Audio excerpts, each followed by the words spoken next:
Let's see, we can get some light. We are so dark today. Sorry, we're super dark. Where's my light? Okay. Hey, live. We'll just go with dark today. All right. So I'm Lise Colucci, and I am one of the life coaches at QueenBeeing.com, where we help you with anything related to narcissism. And let me see if I can get some more light here if I open that. No, a little bit. My light is failing. Sorry about that. Anyway, so anything related to narcissism that you need help with, head over to queenbeeing.com. Lots of information over there. If you need help with coaching, or if you need information or want information or help with group coaching, check out the information in the main description of every video. Lots of info there. Really quick video here today about narcissists and duplicity, the double standard, when they say one thing and then do that very thing, okay, and how they react to it. So, quick story of what that's like.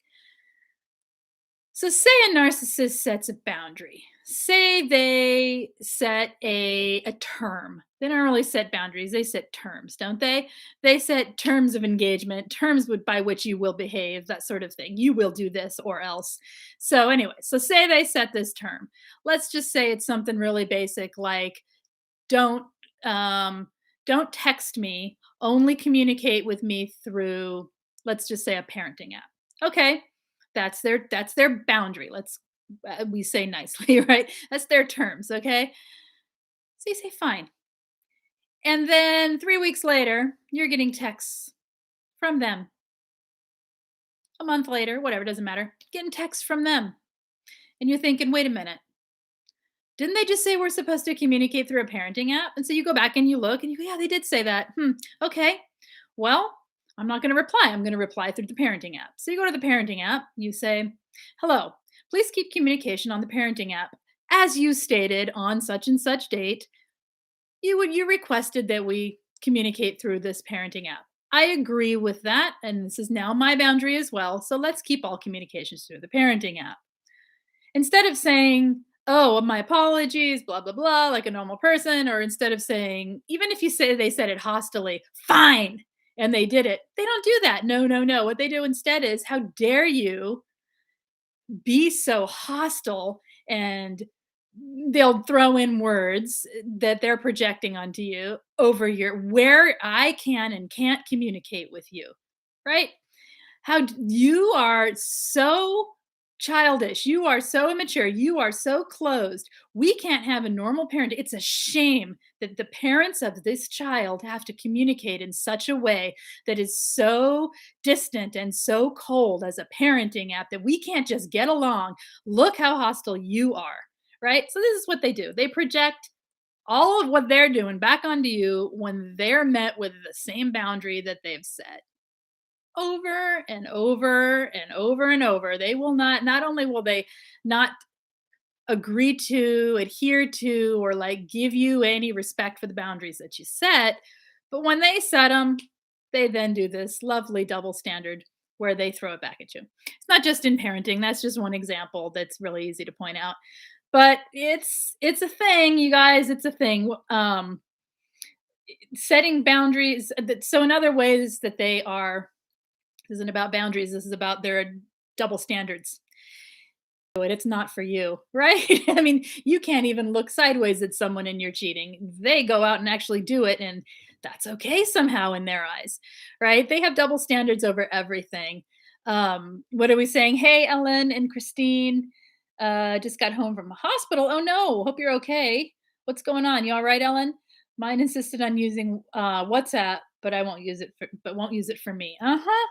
Yeah, it's just this double standard of everything.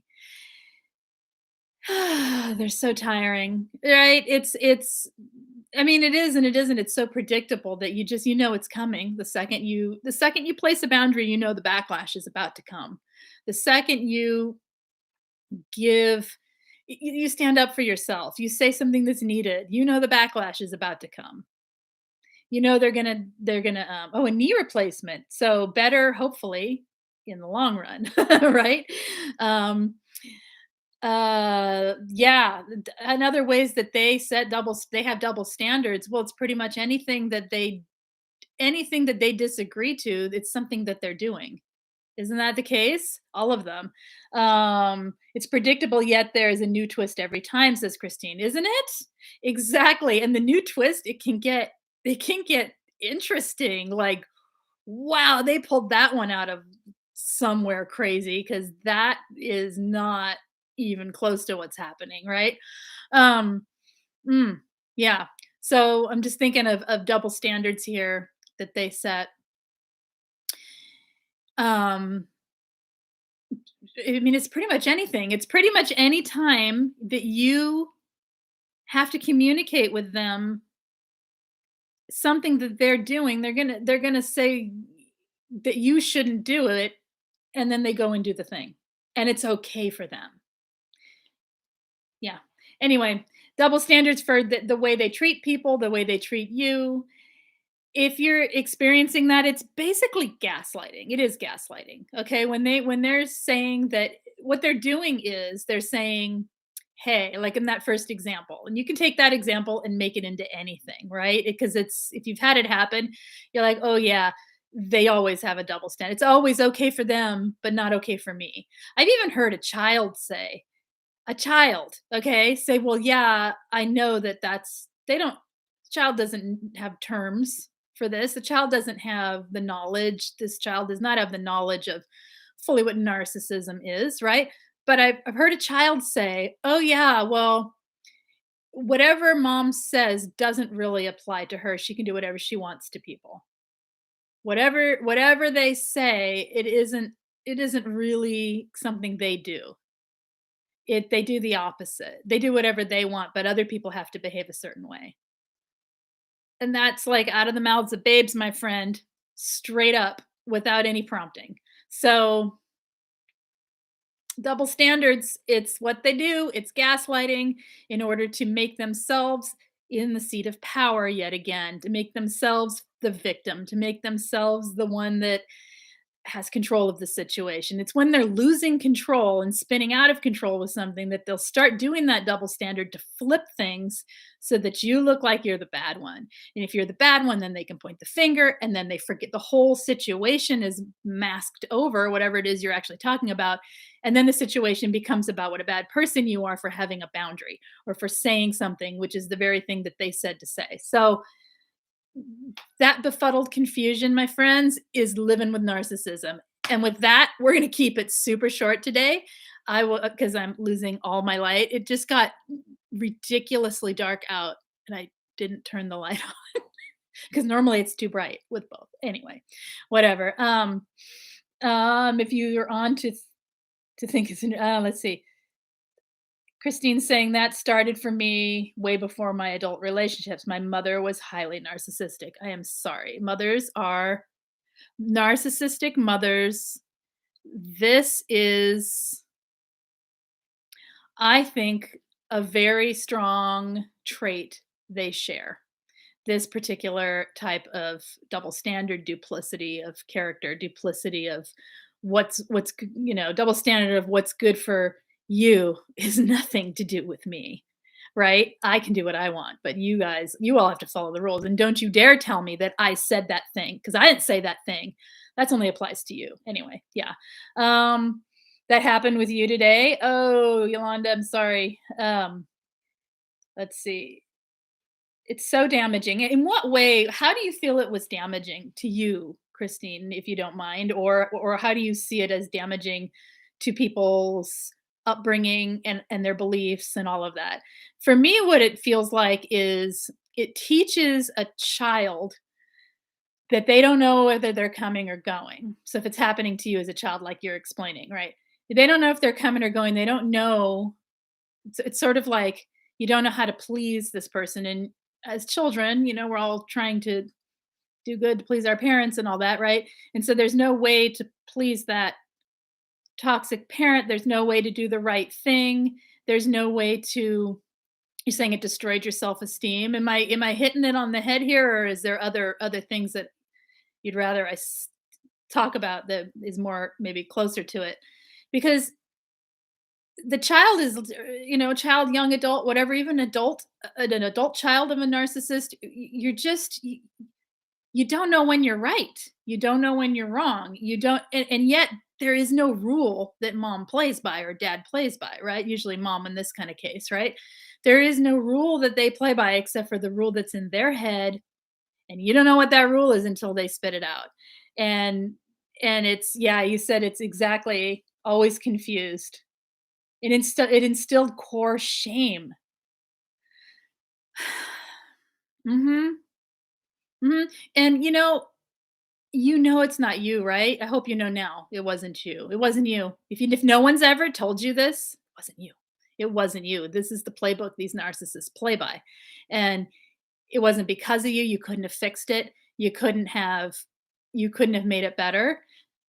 That's just how they are, right? And it's a shame that now, right? You've got to work on fixing that core shame.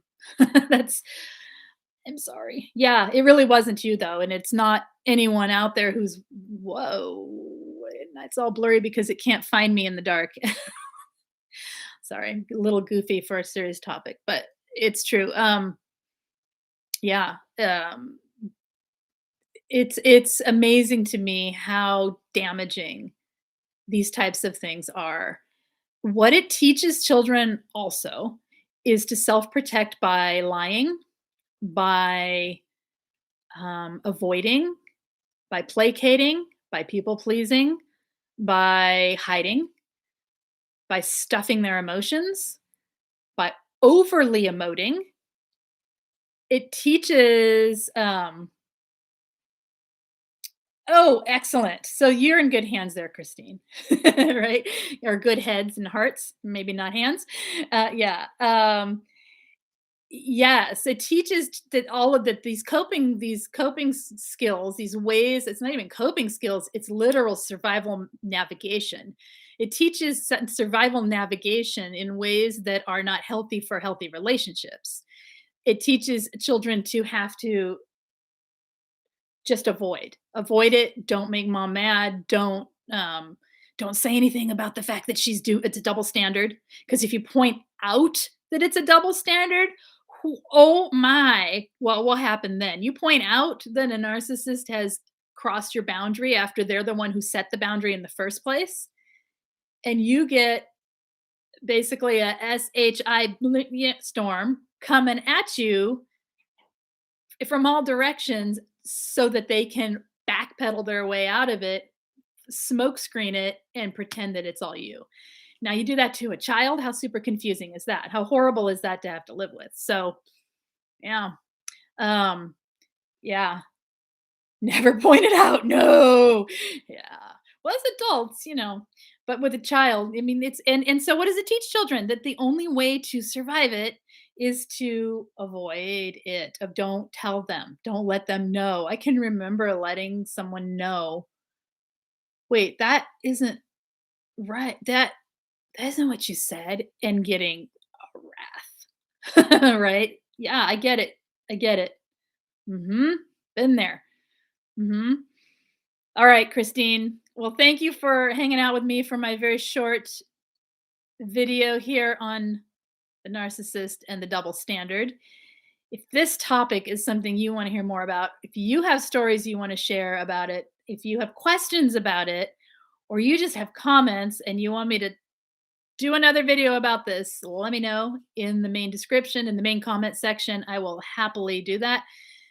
Again, if you need anything, check out the info in the main description. I am Lise Colucci, and I will be back later this week with way more stuff about narcissism, and hopefully not just that, but like healing and doing better and putting them in our past, right? With more light next time. Okay. Have a great night, you guys. Bye bye.